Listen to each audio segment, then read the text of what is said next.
हो सकता है कि आप अपनी कार के लिए पैसे बचाते हो, या फिर अपना इमरजेंसी फंड बनाना चाहते हो, या अपना कर्ज चुकाना चाहते हैं, या फिर ये सोचते हैं कि इस महीने का बिल कैसे चुकेगा। कुल मिलाकर देखा जाए तो हर हालात में आपको पैसे की ज़रूरत है। Hello everyone, welcome back to my channel real life with Tuku. कैसे हैं आप लोग? आई होप आप बहुत अच्छे होंगे और सेहतमंद होंगे और आप लगातार मेरी वीडियो के साथ भी बने हुए होंगे। दोस्तों, आज की वीडियो में हम 3 ऐसे नए टिप्स के बारे में बात करेंगे जिसकी जानकारी हमें होनी ही चाहिए, और इन टिप्स को अपना के हमारे पैसे तेजी से बचेंगे।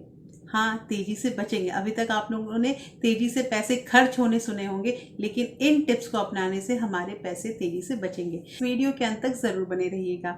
लेकिन वीडियो स्टार्ट होने से पहले एक नम्र निवेदन है कि अगर आप लोगों ने अभी तक रियल लाइफ विद टुकू को सब्सक्राइब नहीं किया तो प्लीज सब्सक्राइब कर लीजिए अपने इस चैनल को, और साथ में जो बेल आइकन है उसे भी जरूर प्रेस कर दीजिएगा ताकि ऐसे ही इंटरेस्टिंग वीडियो की नोटिफिकेशन आपको मिलते रहें। दोस्तों, वीडियो पसंद आए तो एक लाइक जरूर कर दीजिएगा। तो चलिए स्टार्ट करते हैं वीडियो को। सबसे पहला पॉइंट यहाँ पे ये आता है दोस्तों कि हमारी तनख्वाह का एक हिस्सा, एक नहीं एक से ज़्यादा हिस्सा हमारे खाने पीने में जाता है। भोजन में हमारा पैसा इतना जाता है जैसे लगता है कि हमने कुछ किया भी नहीं और हमारे इतना पैसा चला गया।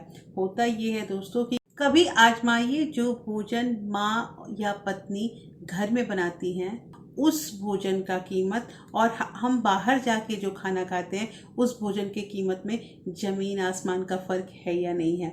देखिए, अगर हम बाहर कहीं बैठते हैं तो सिंपल चीज़, अगर हम एक प्लेट सब्जी का डिमांड करता है, ये डिपेंड करता है कि हम कैसे जगह पे जाके खा रहे हैं, तो या तो उस प्लेट का रेट जो है वो 300 रुपये होगा या फिर उसका डबल कर दीजिए 600 रुपये होगा। लेकिन वही सब्जी अगर हम 500 से 600 की सब्जी लेकर आते हैं और घर में उसे कुक करते हैं तो कम से कम हमने 5 से 6 दिन का खाना बना लिया। तो ये मैं एक सिंपल सब्जी के बारे में बता रही हूँ। सिमिलरली रोटियों पे भी यही चीज़ होता है दोस्तों। रोटी की कीमत आपने देखी होगी कि बाहर एक रोटी की कीमत कितनी होती है, और यहाँ घर पे जो होता है वो रोटी हम 4 से 5 खा ही लेते हैं। ये हर घर में जितने सदस्य हैं सबका कुछ ना कुछ गिना हुआ है। कभी आपने सोचा है कि जो वो खाना हम वेस्ट करते हैं या एक रोटी आधी रोटी फेंकते हैं उसकी कितनी कीमत है? हाँ, ये कीमत तब समझ में आएगी जब हमें पे करना होगा। तो कहना यहाँ पे ये है दोस्तों कि भोजन योजना बनाएं, प्लानिंग हमेशा किए रहें कि हमें क्या क्या बनाना है, कैसे कैसे बनाना है। देखिए, घर में जो भी खाना बनेगा ना, पक्का है कि वो हम लिमिट से हर चीज़ यूज़ करेंगे, उसमें तेल मसाले जो हमारे शरीर के लिए ज़रूरी है, और हमारा बहुत पैसा बचेगा। अगर आप प्लानिंग करके जाते हैं तो आप उतनी ही चीज़ें खरीद के लाइएगा और उसको वैसे ही बनाइएगा। ऐसा नहीं है ना कि हमें ये कोई भी जो नया जो भी रेसिपी है वो बनाने नहीं आता है। तो ऐसा तो नहीं है कि हम शॉपिंग करने जाते हैं तो वो एक्स्ट्रा उठा के लाते हैं कि चलो हम ये नहीं आता है। तो हमारा लिमिटेड चीज़ है कि हमें क्या क्या बनाना है और हम उतना ही चीज़ परचेज करते हैं। तो दोस्तों, भोजन योजना बनाइए और भोजन योजना बनाने के बाद शॉपिंग कीजिए कि हमें किस किस चीज़ की नीड है। दोस्तों, दूसरी बात यहाँ पे आती है कि आवश्यक वस्तुओं में जरा ध्यान दीजिएगा, आवश्यक वस्तुओं में बचत करें।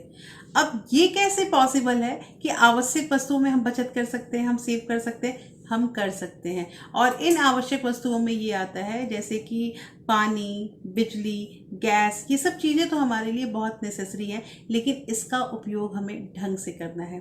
ढंग से करना का मतलब यहाँ पे ये होता है दोस्तों कि जैसे बहुत सारे घर में ना पानी जो है वो बर्बाद होता रहता है, वेस्ट होता रहता है। नहीं, इस चीज़ पे हमें ध्यान देना है, इस चीज़ पे ध्यान देना है। जैसे बहुत लोग, जैसे आरओ सबके घर में लगा हुआ है, तो जो आरओ से जो पानी जो वेस्ट होता है ना, उसको बहुत लोग ड्रेनेज कर देते हैं, वो नाली में ही पानी जाता है। लेकिन अगर हम उसे स्टोर करके घर का और भी कुछ एक्स्ट्रा काम जैसे कि झाड़ू पोछा या कहीं की साफ सफाई में यूज़ करते हैं तो हमने पानी की बचत की है। पानी की बचत करना भी ज़रूरी है, क्योंकि हमने बहुत जगह पे ऐसे भी देखा है जहाँ पानी की किल्लत होती है। साथ के साथ बिजली का तो हमें उपयोग जो है वो ढंग से करना ही चाहिए, और इसके बारे में मैंने बहुत सारे वीडियो में ऑलरेडी कह रखा है।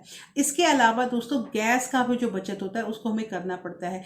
गैस जो ऐसे होता है ना कि मतलब एट रेंडम हम जला देते हैं गैस को, और कोई भी काम हो रहा है तो ज़्यादा अगर हम तेज रखेंगे ना गैस का लैंप, तो भी हमारा जो गैस है वो ज़्यादा खर्च होता है। तो ये सब चीज़ों पे थोड़ा थोड़ा ध्यान देना है, ये आवश्यक चीज़ें हों।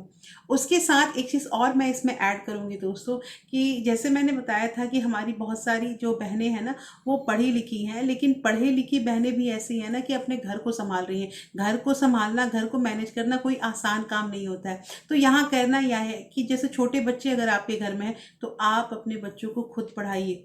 टाइम निकाल के आप उन्हें ट्यूशन ना भेजने की बजाय घर में पढ़ाइए। एक बार आप कोशिश कीजिए, आपको ऐसी भी बहुत सी चीज़ें हैं ना जो सीखने मिलेंगी, जिसकी मतलब जो हम भूल गए हैं टाइम टू टाइम। तो ये सब चीज़ें करने से भी हमने अपने घर में बचत की है। जो हम पैसे बाहर दे रहे थे, साथ के साथ हमारा बच्चा कितना प्रोग्रेस कर रहा है ये भी हमें पता चलता रहेगा। तो दोस्तों ये सब चीज़ें जो है इस पे थोड़ा हम बचत कर सकते हैं। तीसरी चीज़ यहाँ पे ये आती है दोस्तों कि सामान को बेच देना चाहिए।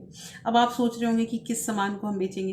देखिए, हर घर में ना कुछ कुछ जो सामान होता है ना, वो मतलब डी क्लटरिंग जो होता है वो घर को हमेशा करते रहना चाहिए। अगर आपके घर में एक्स्ट्रा सामान है जिसका यूज़ नहीं है तो उसको आप बेच दीजिए। अब ये एक्स्ट्रा सामान में जैसे बहुत सारे घर ऐसे होते हैं ना जिनके घर में मतलब पुरानी अलमीरा या फिर कोई भी पुरानी पुरानी चीज़ें पड़ी हुई हैं जिनका कोई यूज़ नहीं है घर में। आपके घर में उस चीज़ का यूज़ नहीं है, लेकिन अगर उस चीज़ को आप बेच देते हैं तो वो किसी के लिए यूज़फुल हो जाता है। तो दोस्तों ऐसे करके ना जो भी एक्स्ट्रा हमारे घर में सामान है उसको, जिसका यूज़ हम नहीं करते हैं, उसको हमें बेच देना चाहिए। साथ के साथ अतिरिक्त आय के बारे में भी हमें सोचना चाहिए। देखिए, अतिरिक्त आय मतलब कि कुछ एक्स्ट्रा इनकम हमें होना चाहिए। उसके लिए अगर हम स्टार्टिंग से ही सोचने लगेंगे और अपने घर में जो भी हम मतलब जो टाइम मिल रहा है उसमें कुछ नया सीख के और उसको धीरे धीरे हम अगर यूज़ करते हैं तो इससे भी हमारा इनकम जो होता है वो जनरेट होगा और हमारे पास पैसे आएंगे ही। तो कहना यहाँ पे ये है दोस्तों कि आपको ये 3 जो मैंने पॉइंट बताए, तीनों पॉइंट को ध्यान दीजिएगा। जैसे बहुत सारे घर में क्या होता है ना कि बच्चे मतलब हर साल बच्चे नए क्लासेस में जाते हैं तो पुरानी बुक्स या कॉपी उनके घर में रहती है। और मैंने बहुत घर में देखा है ना कि वो कॉपी, वो बुक्स जो है वो स्टोर करके रखा रहता है। उसका क्या फ़ायदा है?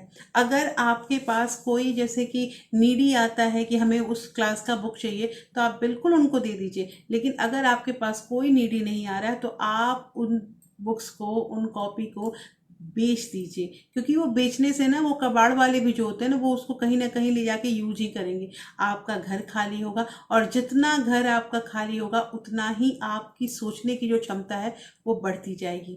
देखिए, एक कहावत सुनी है ना कि जैसे मान लीजिए कि एक गोदाम है, हमारा जो दिमाग है वो भी एक गोदाम की तरह है। अगर हम ढेर सारा कोई भी सामान ला ला के उस गोदाम में भरने लगेंगे तो एक टाइम ऐसा होता है ना कि गोदाम का जो वो गोदाम रखा है वो फुल हो जाएगा। सिमिलरली हमारा दिमाग भी वैसे ही भर जाता है और जब दिमाग भर जाएगा तो हम कुछ एक्स्ट्रा सोच ही नहीं पाएंगे और जब एक्स्ट्रा कुछ नहीं सोचेंगे तो आय का स्रोत कैसे जनरेट होगा। तो इस वजह से मैंने इस पॉइंट को बोला है कि जो भी एक्स्ट्रा आपके घर में सामान है उसको बिल्कुल बेच दीजिए। तो दोस्तों कैसी लगी आज की वीडियो मुझे जरूर बताइएगा। होपफुली ये वीडियो आपको इंटरेस्टिंग लगी होगी और इंटरेस्टिंग लगी है तो आप मुझे कमेंट करके भी बताइएगा कि कौन सा पॉइंट आपको ज़्यादा अच्छा लगा। और दोस्तों आप इस वीडियो को अपने फ्रेंड्स और फैमिली में शेयर भी कर सकते हैं। और फिर मैं मिलती हूँ आपसे ऐसे ही एक इंटरेस्टिंग वीडियो के साथ। तब तक अपना प्यार और सपोर्ट ऐसे ही बरकरार रखिएगा। Thank you. Thanks for watching.